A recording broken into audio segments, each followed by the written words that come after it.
Welcome to today's Harvard Business Review webinar, Fostering Rebel Talent at Work. I'm Steve Prokash, Senior Editor at HBR, and I want to thank all of you for joining us today. Most of us learn to conform throughout our careers, to go with the flow and not challenge the status quo. But this pressure to conform can have a significant negative impact on our engagement, productivity, and ability to innovate. In turn, our organizations suffer. Francesca Gino, a professor of business administration at Harvard Business School and a behavioral scientist, has conducted research in this area for a decade. She has found that whether consciously or unconsciously, organizations pressure employees, including even their leaders, to leave their real, authentic, non-conforming selves at the door when they step into their workplaces. The remedy to this problem is something that Francesca calls constructive nonconformity, ways that companies can encourage their employees to push back against practices and beliefs that they think could be improved, but within boundaries. Francesca is exploring this topic. Thanks so much for joining us today, Francesca. Thank you for having me. Opening question. Employee disengagement is a problem most companies have, and they struggle with it. Why is this such a pervasive problem? As you said in the introduction, from the start of our employment relationship, but also outside of work very early on, we are taught to conform in all sorts of spheres of life. And often when we get into organizations, that's also the tendency that we have, and we don't realize that by conforming, following the status quo, putting a mask on at work, we pay the cost, and our organizations also pay the cost. So we find the work less engaging, we are less happy in our jobs, but also we perform worse. We're less creative, we're less innovative. Why do you think it is that companies don't realize that, don't understand the issue, or don't, aren't proactive in understanding that to get engagement of employees, they have to, let them be themselves? So often leaders themselves tend to conform. They don't question the status quo, and leaders in organizations serve as very good role models. And so they're not thoughtful enough in thinking about ways in which, maybe very simple ways in which they can allow their employees to be more of who they are, or to let them break rules in a way that is not going to end up in chaos, but is going to be beneficial to both the employees and the organization.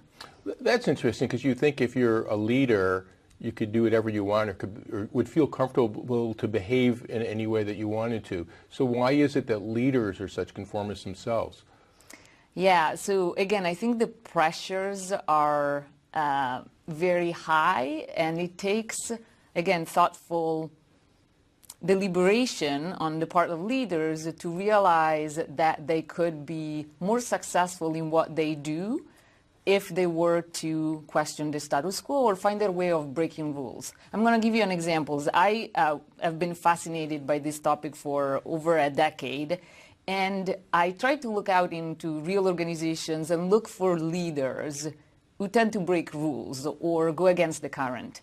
One of them is an Italian chef. His name is Massimo Bottura. He is 55 years old, and his restaurant, Osteria Francescana, holds 3 Michelin star, and this year won the best award for being one of the 50 best restaurants in the world.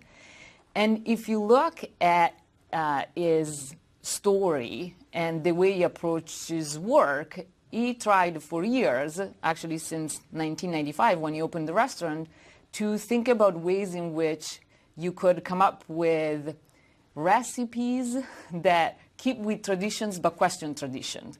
And so he asks himself, why is it that certain recipes are the way they are? And he questions the status quo constantly. He's very non-conforming, if you will. But at first, he met a lot of resistance from traditions about Italians who were not happy with what he was doing. And it's interesting that in his story, he talks about how he spent the summer of 1999 at a famous restaurant in Spain, Il Bulli, that at the time was also considered the best restaurant in the world. And what he learned was that in order to succeed, you need to fight conformity. He talks about finding your own fire and letting it come out.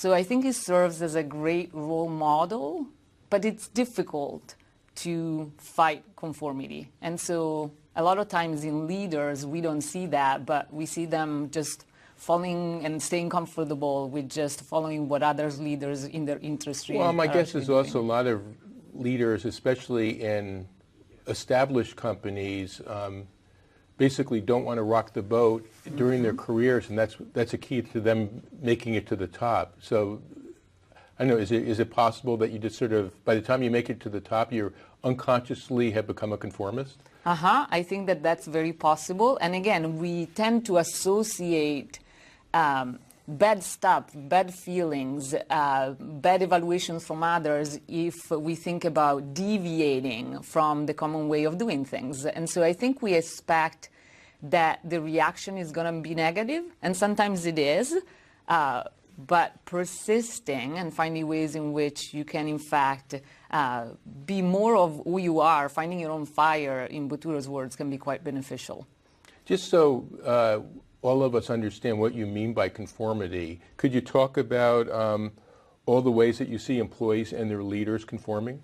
Yeah, it happens in all sorts of ways. One way that we can probably relate to is a simple one. Let's imagine that you're in a meeting and ideas are being discussed and you sort of disagree with what is being said because you have a different opinion or perspective, and you just stay silent. And you go along nodding your head rather than saying something different. So that's a perfect example where you have a belief or an opinion or a perspective that is different, and you stay quiet because you're conforming to peer pressure.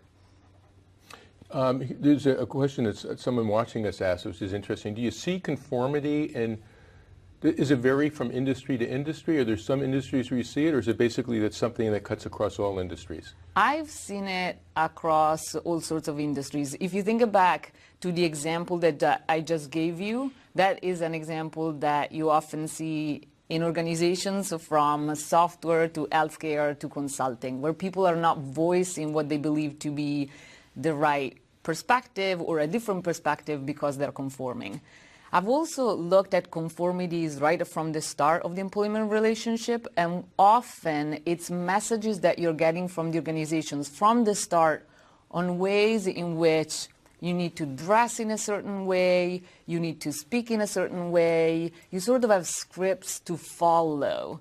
And that is another way in which, again, you're being asked to conform rather than bringing more of yourself at work. How'd you get interested in studying this? A lot of the questions that I study in my research more broadly come from personal experiences. And so when I arrived in Boston, it was back in 2001, directly from Italy, I felt the pressure to conform and fit in. So I started taking a lot of speech classes because I was bothered by the fact that my funny accent was making me stand out. I overhauled my wardrobe and started buying American fashion rather than just wearing my favorite Italian brands. And it just felt wrong after a while. Maybe I wasn't so successful with my accent, as you can tell, but it just felt wrong. I felt very inauthentic. It was bringing about all sorts of negative feelings. And as I was starting my research, I spent a lot of time in different organizations, and that was a common experience, that people were changing the way they act, they behave, because they were feeling the pressure to conform at work. Could you give us a high-level description of the kind of research that you've done? So I'm very much interested in the psychology that drives our decisions at work. And so in the case of conformity, there is lots of work now that suggests that going against the current, questioning the status quo, being more of who you are, being more authentic is beneficial. It leads to higher engagement, more innovations, better performance. And yet, that's a perfect case where people might have the wrong intuitions, or because of the pressure that they feel, they stick to conformity. And so in my work, I try to do a couple of things. One is go into organizations and try to understand how these phenomena actually take place. So I talk to people, I interview them, I collect archival data from organizations, And then to try to understand the psychology, I often go back to the laboratory. So I create situations where we can study the same dynamics and really try to understand from a psychological perspective what it is that is going on. And then I often go back to the field and collaborate with organizations in running interventions that improve on their practices. A big message in the research that you've conducted is that we shouldn't despair, that leaders can in fact encourage constructive nonconformity. How can they do that effectively? I think it can start in very simple ways. I'm going to give you an example from a leader who I studied and wrote a case study about. This is Melody Hobson. She is the president of Ariel Investment, a Chicago-based money management firm. And when I talked to her about conformity and the way in which conformity affects her at work, she talked about advice that she received on day one when she joined the firm. This was advice directly from the current CEO, John Rogers. And what she says is that from the start, Rogers gave her the license to be who she is. He kept saying, I want to hear your truth. So this is a great example where right from the start of the relationship, the leader or the organization bringing us in give us the license to be who we are. I also studied this differently by looking at onboarding processes more generally. So for instance, my colleague and I conducted a field study in India at a company called Wipro in their business process outsourcing side of the business. And we basically asked a group of the new employees to go through a slightly revised onboarding process where we asked them to take the time to think about who they are, what's unique about them, and how they could sculpt their jobs such that they could bring out that uniqueness. And then there was a group of people who went through the regular onboarding process that actually did not allow for such reflection. And the results were striking. So we saw more engagement, happiness on the side of employees who went through the slightly revised onboarding process. We saw higher levels of performance. And we also saw that people were more likely to stay with the organization 7 months after. So this was a simple change. It only took an hour of the current onboarding process. So I think there are lots of opportunities to make small changes that are going to lead people to bring out their best at work and be rebels. Well, you know, you're talking about companies that sound like they were open to the idea. Mm-hmm. What happens if you're a leader of a team and you're trying to encourage constructive nonconformity, getting people to push back, and you don't really get the support of either the leaders above you or the organizational culture? What do you do in that kind of a situation? So I always think about the idea of starting small. It's interesting that one of the wonderful opportunities in running this bigger project on Rebel Talent was to engage with some of the HBR subscribers, and we ran a real survey on them. And so for 6 weeks, every week they were receiving a message where I asked them to engage in different behaviors that would allow them to fight conformity at work. And sometimes I would receive emails from people saying, I can't do that. I can't be authentic at work. There are clear rules around how we dress, or I can't voice my concerns. I know that people are going to be upset if I do that. And the message for me was always the same. Start small. Can you, for example, figure out a way in which maybe you, rather than completely changing your uniform, if that is what required, you bring yourselves differently at work? Or if you feel uncomfortable speaking up in team setting, is there a way you can go and talk to others prior to the meeting one-on-one if that makes you feel more comfortable? So I think we can all start small and fight conformity a step at a time. You mentioned several, but I'd love to hear you talk more about like the different tactics that one can use to encourage constructive nonconformity or pushing back against the status quo. Yeah, if you look at the problem of disengagement more generally, part of it is the fact that since we are conforming to our jobs and to the status quo, we get bored. And so one potential good strategy to fight boredom is to try to figure out how to inject more novelty into the work. And there is beautiful research coming also from neuroscience suggesting that novelty does something really good to our brain because it releases dopamine. And you not need to be a neuroscientist to know that that creates a positive psychological experience that keeps us engaged. And so I've seen leaders do this differently. So for example, going back to Bottura, sometimes it asks people to work on a different recipe at the last minute, or if they're out on an event outside of Osteria Francescana, he asks people to revise the menu at the last minute. So you're always on your toes.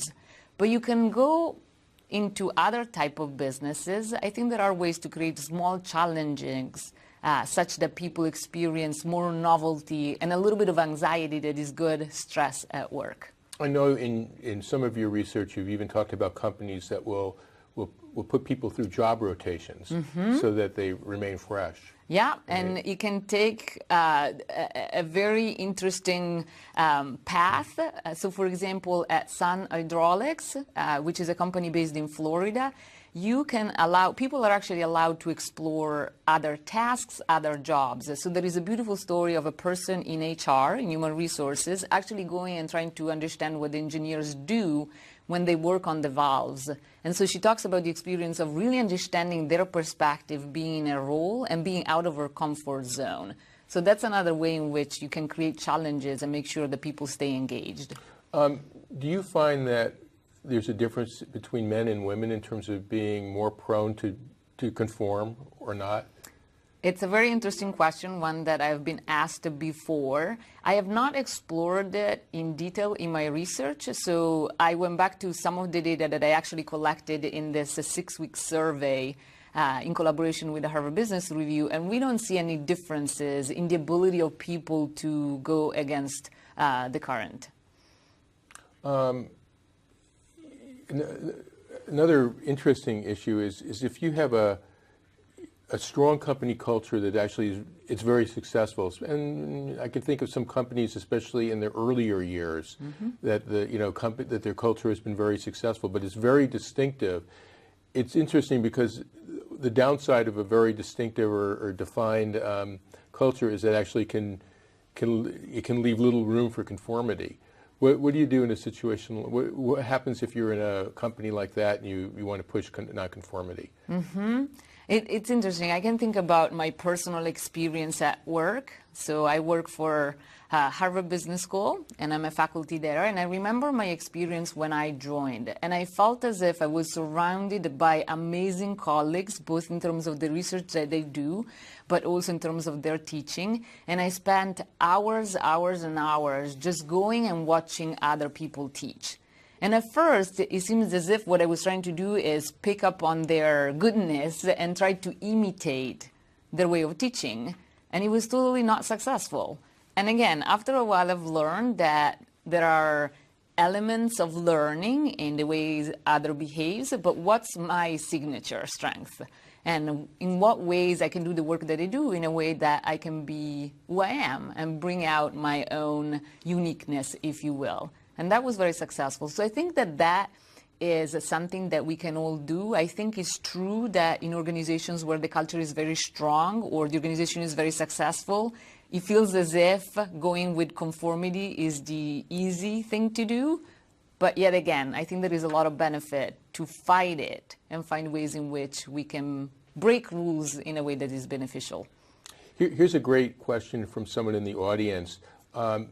This person asked that a lot of companies, or probably most companies, have processes, rules, a culture that's basically geared to maximizing efficiency, maximizing productivity. How do you, if a company, as I said, I think most organizations have such things, how do you balance the two between encouraging non-constructive conform, encouraging them not to conform, but still abiding by rules? So sometimes having a broader perspective, or even ask the questions about why is it that we have the procedures that we have, or the traditions that we have, or the rituals that we have in our organizations, it's good enough. I have met a lot of employees that talk about their experiences with current practices or processes in organizations, and when you ask them, why is it that this is there? Why is it that this process is structured in this way rather than a different way? they don't know. And so I think that a good approach is to at least ask the question of, what if the process was in fact different? Yes, maybe it's efficient currently, but maybe there is room for further improvement.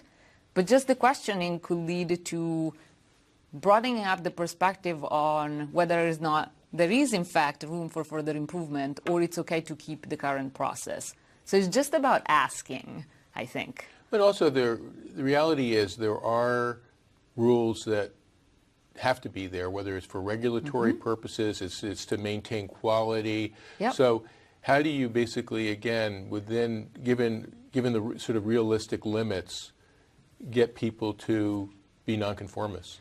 Yeah, so it's a great question. I go back to some of the leaders and organizations that I studied. Let me mention, for instance, how Ariel Investments approaches this question. So when you talk to Melody Hobson, one of the things that she stresses is that it's clear inside of Ariel that what you're asked to do is to be authentic. What you're asked to do is to bring out diversity in opinions. And in fact, when they see conformity, they call it out. She had a great example when she talked about the fact that if you in a meeting seems to be agreeing with one another, she would look at everybody and say, it's time to make a donut. And what she's doing is referring to an advertising from Dunkin' Donuts, where you would see a guy standing up in the morning and say, it's time to make a donut, and the day after he would do the same thing, to give a sense that it's easy to go with the motions. And so when she calls it out, it's language that people now recognize to say, okay, let me actually voice my perspective. So it's an environment where people are asked to broaden their perspective, question the status quo, be authentic rather than conforming, but the organization is very clear on where the boundaries are. So for example, one of the rules that is clear to everybody inside of the firm is that excellence is excellence. And so for things like, let's imagine you're sending out a letter to a client, there is a rule that 3 people are going to look at it to make sure that there are no typos, because that would affect this rule of excellence and would affect the company's reputation. So I think it's very important for leaders to clarify and be very clear on where the boundaries are, what are the rules that you really want people to stick to, and where is it that there is room for deviance that is positive. Well, it seems like one of your messages is that getting diversity and perspectives is really important, and that can help a lot. How do you do that? How do you get such diversity? How can a company or an organization proactively seek such diversity? So it can happen from the start. So when you're doing hiring, making sure that the type of people that you're hiring are not people like you, since we all have a bias for familiarity and similarity, but really look for people who can provide a different perspective or a different way of thinking about issues.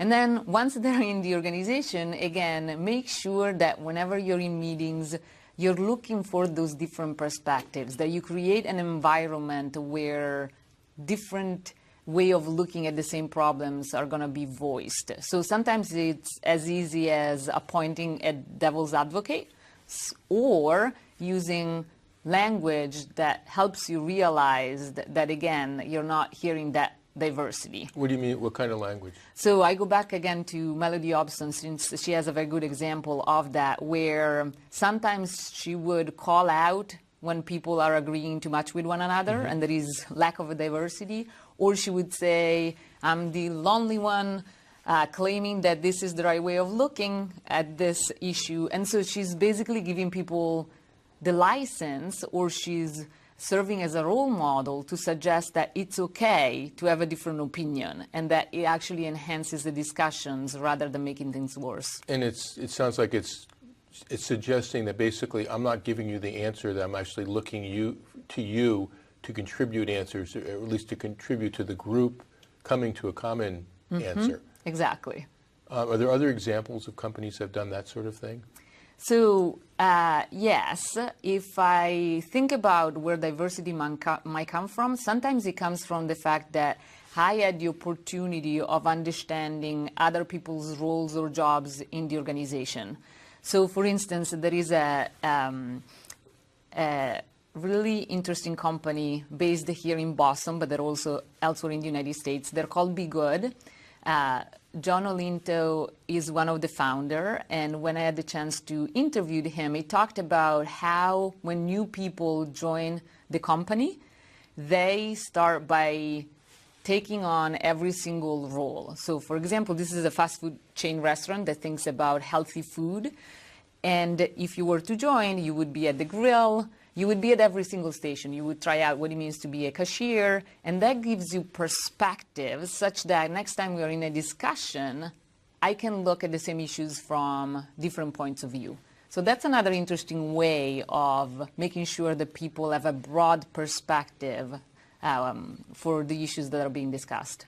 From having studied myself dozens of companies over my career, I know one of the biggest problems sometimes is success, that companies are really, really successful and their leaders think they have found the perfect formula for success, and new employees that come in and see things say, who am I to question success? Who am I to, if I see something that looks like it could be improved or is flat out inefficient or wrong, who am I to basically, as a newcomer, to challenge something like that?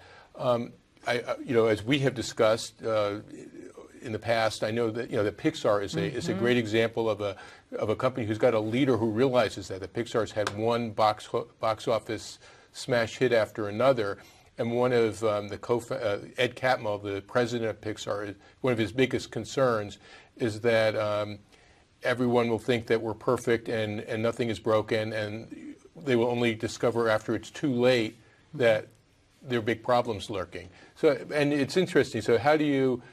I think that whole perspective. If you have a really successful organization, what do you do, especially if you're a new employee?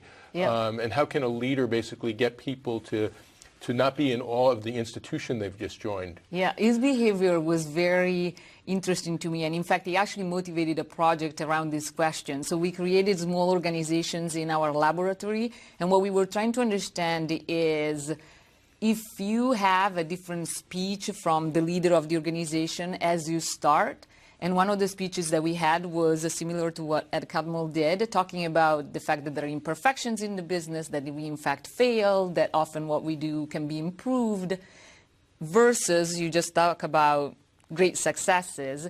You really give a different impressions to the people who are going to be working as part of these organizations. And what we find is that if in fact you are to use such type of speech where you recognize the imperfections and the failure, people are much more likely later on to bring up their ideas, to question whatever it is that the process you're presenting to them, and that has benefit for their engagement, performance on the job, as well as the level of creativity that you see in them. Have you ever found that people push back and get disenchanted and leave? And how much, I guess there are a lot of questions related to that. What if I push back, and I don't get support, how much, to what extent should I put up with that before I just try to get another job? Yeah, so very good question. Again, I think it goes back to what I was saying earlier, to start small and try to be persistent. Maybe it's not that I'm suggesting that people go out there and completely change their company's culture. I think that, yes, it's the task of any leader in organizations to find ways to bring out our best selves, but if the leader or the organization is not being proactive, I think that there is something that we can do ourselves. And so we could ask ourselves on a daily basis, where is it that I have some room for control? Where is it that I have some freedom in the work that I do, where I can in fact bring out more of myself at work? So I think that by starting small, we might actually see more opportunities to fight conformity rather than thinking I'm going to go in and thus completely change the culture of my organization. You mentioned that example before. I believe it was with Wipro and how with the onboarding or new employee orientation program, how they encourage people to be their authentic selves. Yeah. What are other ways that you can do that?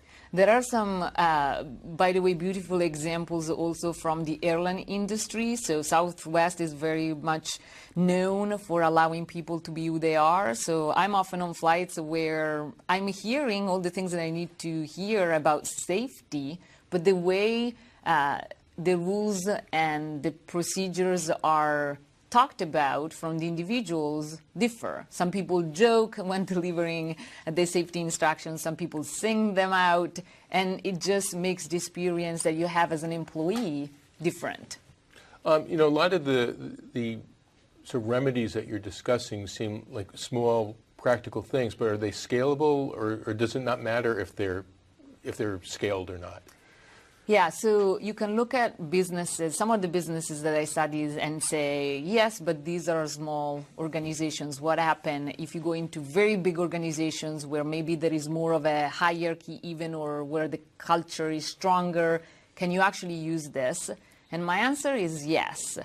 We know this from the research, but we also know this from organizations that are large that are using some of these ways of fighting conformity already. So an example that I recently read about comes from Facebook. I was very struck by the fact that in a lot of the organizations I studied, you hear people saying, we don't hire for skills, we hire for attitudes. We make sure that people can have some freedom in the jobs that they do, such that we help them bring out their strengths. And that is something that even Facebook does. So in the interview process, there is a lot of questioning around where your passion might be and what's your attitude towards the job, and making sure that you have a little bit of freedom in finding your path to make sure that you're in a job that makes you happy and where you feel that your talents are being used.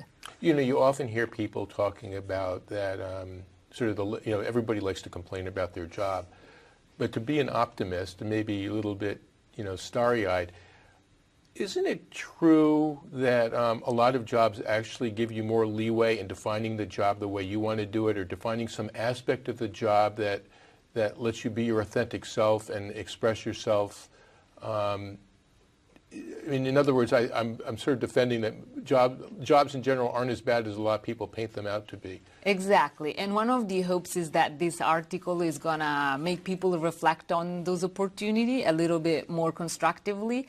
I talk to a lot of employees across all sorts of organizations, and often the discussions start off by saying, yes, in all sorts of ways, I feel on a daily basis this pressure to conform, to just do and approach work the way others are doing, and it seems like I have no way to express who I am or to let others hear my voice. And then when you ask a lot of questions about the work, their jobs, the activities they engage in, there is some room for flexibility. So I think, as you said, oftentimes we don't think carefully enough about the fact that we can start small in fighting conformity, and opportunities might actually exist in our jobs right now. Do you find that when you're bringing in someone that, for the notion of to get a diverse perspective, or someone to look at your business or a particular operation with fresh eyes, how do you make sure that you get that perspective, that person doesn't immediately fall to try to become a conformist, him or herself? Mm-hmm. So we need to, from the start, set out the rules in terms of a little bit like in the case of aerial investments, where people are told from the start, we want to hear your views, we want to hear your perspectives, so that we remove the fear that people might have when they're joining. Because if you remember the last time you joined a new job, we are anxious. We do have this desire to fit in. We want to be accepted by the group. And so that might come at a cost, in the sense that we stay quiet and we don't provide the fresh perspective. So some of it is on the part of leaders, on making sure that people come in knowing that we are in fact open to hear your perspectives. And part of it is on us. Again, maybe we don't need to disagree on everything, but there are very polite ways to express our views even when others are thinking differently. But isn't it true that it sounds good when you're being hired, and what happens if you then, when you get into the operation, you find out that, well, let me put it differently. It's one thing to say when someone is hired, but when they're actually in the business and trying to figure out how to express themselves or how to challenge beliefs, that's sometimes a lot easier said than done. So how do you sort of walk the talk? Yeah, so often it can come from finding moments to actually take the time to think and look at your job. So we have conducted some studies where we actually allow people to have the time to reflect and think about ways in which they can use, implement some small changes that might help them fight conformity with benefits for their engagement, but also for the organization. Sometimes it's difficult for us to see strength on ourselves. So some of the studies that we conducted are actually about asking people to give us names of others in their networks, both at work and in their private lives, and then reach out to them and ask for stories about times in which they saw them at their best. And then we feed the story back to them. And it has been an amazing intervention because people realize that they have strengths that they've not thought of before, that they can really have an impact when they make small changes in their behavior at work. And we find that people are also more confident when they get into their organizations, when they get to work with diverse teams, and they're more likely to open up, bring their perspective with benefits for their performance and level of creativity. A lot of organizations are scared of failure. And if you work in such an organization, what can you do? So we all are afraid of failures, but again, what kind of assumptions are we making about the link between conformity and success? We might believe that by conforming, by never taking risks, we end up with more success in the long term. I would argue that that's not necessarily the case. So I think I would start questioning our own assumptions.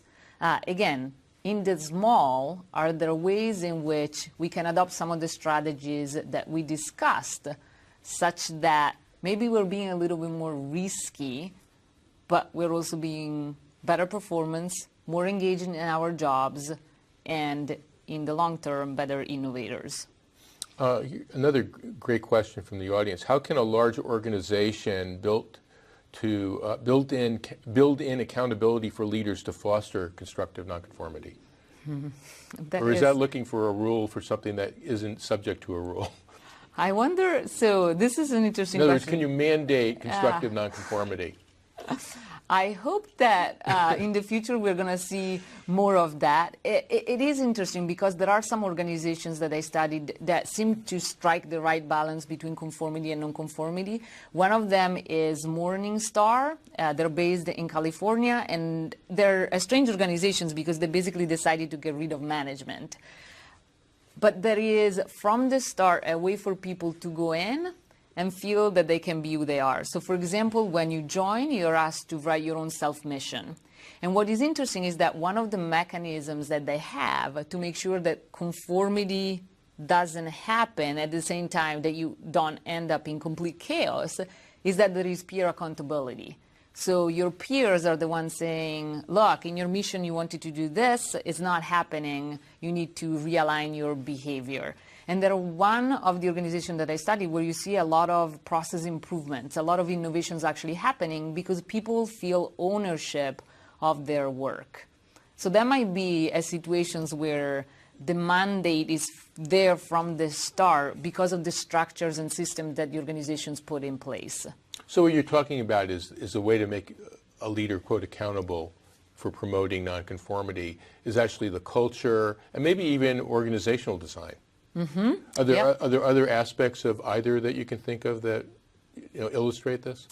Yeah, so I can think of going back to what we talked about a little bit earlier, this idea of finding ways to inject novelty in the work. That could be done by a leader in the sense of making sure that there is enough variety in the type of activities that people work in when they are at work.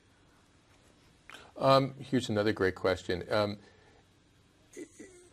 Can you, when you're in terms of succession planning at all levels, when you're assessing managers, promoting managers, planning their career tracks, are there competencies that you can look for to make sure that, or to encourage leaders, that you're going to choose leaders that behave in this fashion?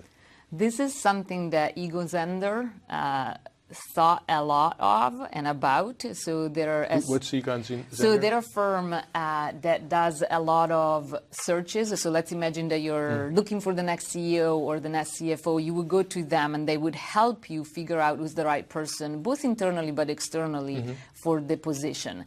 And in the last few years, they also moved towards more doing assessment and development. And what is interesting about them is that they used to look at people, evaluate candidates only based on their competencies.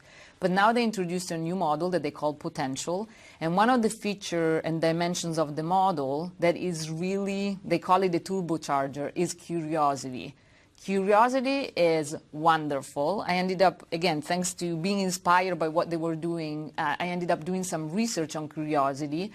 And it's wonderful what it can do for us. So when we are curious in our jobs, we are in fact more engaged, we are more creative, we are less biased in our decision making, and we look at relationships inside our organization differently.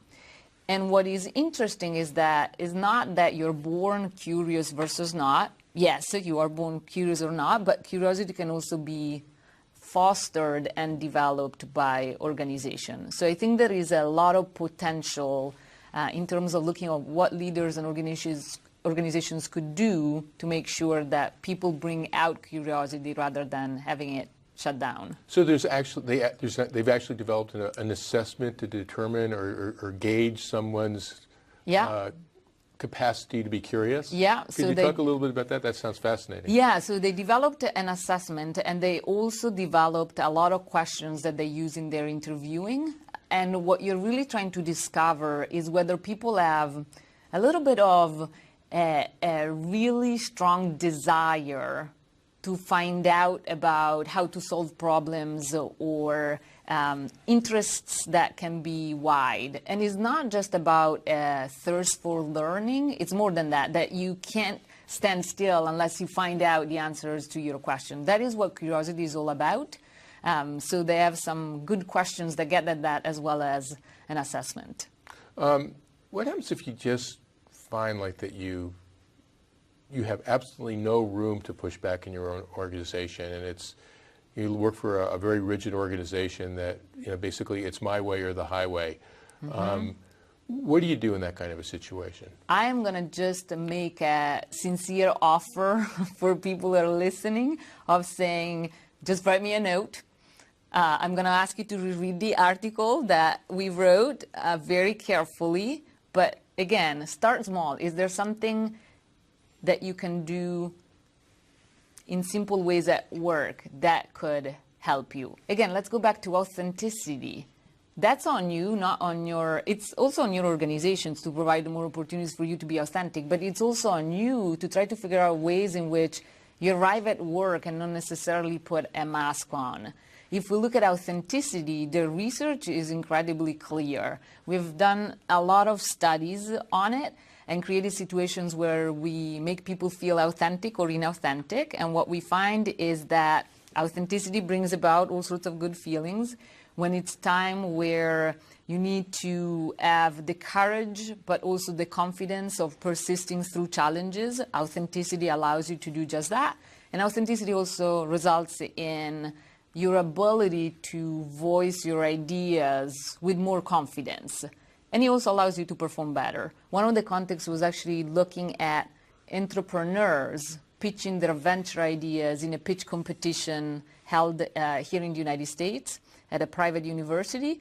And what we found is that when the entrepreneurs were authentic in delivering their pitches, there were 3.16 times more likely to win the competition as compared to the peers who were inauthentic in delivering their pitches. So there is a lot of benefits that can come from authenticity, and I think that that could happen in any organization, even those who are really trying hard to pressure conformity. There have been a number of questions about, like, what if I try these things and it just doesn't work and I feel totally stifled and I'm unhappy? I mean, tell me if I'm being too realistic. Maybe it's the time to leave. Maybe it's the time to leave if there is such an opportunity. Again, I say try to understand if that is in fact the truth, that you have a good understanding of the job, that you tried it, but it just doesn't work. But if our experience at work is one of boredom and complete disengagement, I think we all have the potential to be rebel talent, and if it's not coming out in that particular organization, maybe it is time to look elsewhere.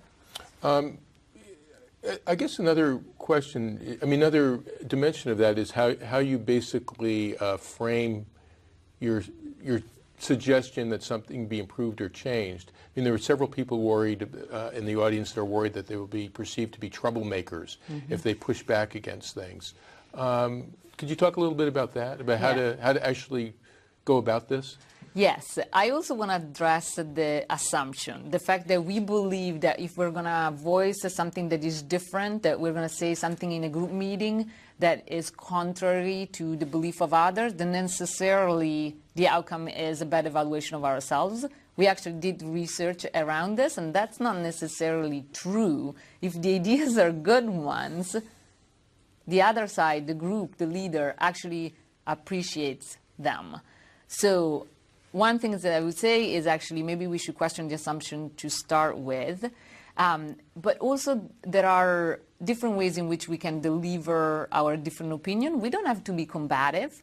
We can say, in thinking about the problem, there is a different way of approaching it, or maybe looking at these other alternatives, we could be doing X rather than Y. So I think that when we think about rebel talents, we shouldn't be thinking about people who are in their organizations breaking rules all the time at the cost of their leaders and their organizations and maybe to their benefits, or being combative. I don't think it's about that. I think it's about ways in which we can be more thoughtful in the way we question the status quo, we question current practices, and we fight conformities in ways that could be positive. So to give an example, you're talking about if in a situation that you see some process or some decision as not being helpful or even being hurtful, that instead of, and you have an idea for a better way to do it, instead of presenting your idea as it's, this is the one and only solution, is basically, it sounds like you're talking about getting people to have a debate about it rather than necessarily just pushing your own solution. Yeah, exactly. And sometimes it's difficult because we might have strong feelings. I often like to think about an example completely out of context where you're driving in your car and it seems as if that day everybody has no understanding of how to drive, and you have very strong feelings about the fact that clearly you're the only person on the planet who knows how to drive effectively. Sometimes we feel that way in meetings when we have strong opinions about a different course of action or a different way of approaching the problems, but often we just need to voice our ideas in a way that is constructive, in a way that is going to be opening up the discussion rather than sounding combative. There's another great question about sort of mastering the basics and how if you master them, that actually can unleash creativity. I'm not sure this is what the person in the audience meant, but it's interesting because to be able to challenge processes or challenge ways of working effectively, you really need to understand them in depth. You have to be a master of them, or at least in your own area. Talk about that a little bit. Yeah, so this is very true that we really need good knowledge of what is in existence right now in order for us to question it effectively and to end up with behaviors or changes that are going to be innovative ones. One of the places where I saw this firsthand was actually going back to Osteria Francescana. If you talk to Massimo Bottura, one of the things that he says is that culture is really important. And what he really means by that is understanding how dishes come about, what the traditions are, really having the knowledge about why certain things were done in a certain way. And that is a platform that allows you for innovation.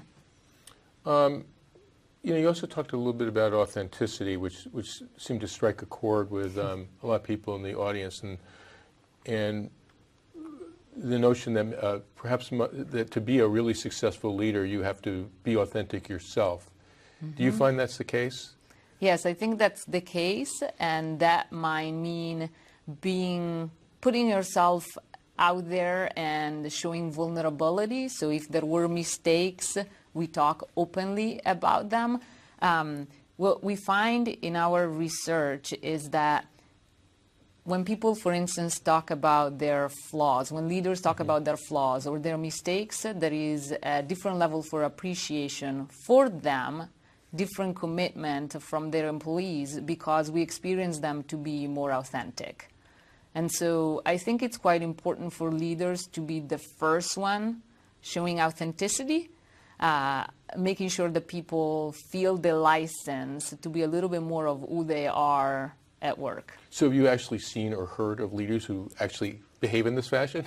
Yes. Can you give us some So examples? again, if I go back to Melody Hobson, we had the chance to talk a lot about authenticity and conformity, and what she says is that it can, again, start in small ways. The way she dresses is very authentic. It's not inappropriate, but it's very authentic. The way she speaks her mind is very authentic. And people see it, and they have a different level of respect for her. And the same thing is true for, again, Botura as well as other leaders in different organizations. We haven't talked at all about doing postmortems and basically getting away from subjective opinion to challenge the status quo in sort of a more quantitative or objective fashion. But that is another way to basically challenge the status quo, which maybe doesn't make it a matter of one person's opinion against the other. Can you address that? Yeah, so I think that after any experience that some companies do, and it's done also in the military, we should take the time to do a little bit of an after-action review and try to understand why is it that things went the way they did, and try to understand what led to them. I think this is an interesting approach that helps people asking a lot of why questions that might actually translate into other contexts where they can say, maybe there is a different way of thinking about this issue or of approaching this type of problem. Are you familiar with agile product design and the whole agile approach? Another question is how does it fit into something like that, which seems on the surface like it's a very process-driven. The focus is on speed. So how do you, at like the project level, how can you apply some of your ideas? Yeah, so I think about, again, some of our assumptions, and when we talk about rebel talent, it's not that I'm telling people that they need to break rules left and right, because that is going to end up in complete chaos. And so I don't think of rebel talent as something that leads to slowing down processes necessarily, or that makes us more inflexible. So if anything, a lot of the strategies that I talk about in the article should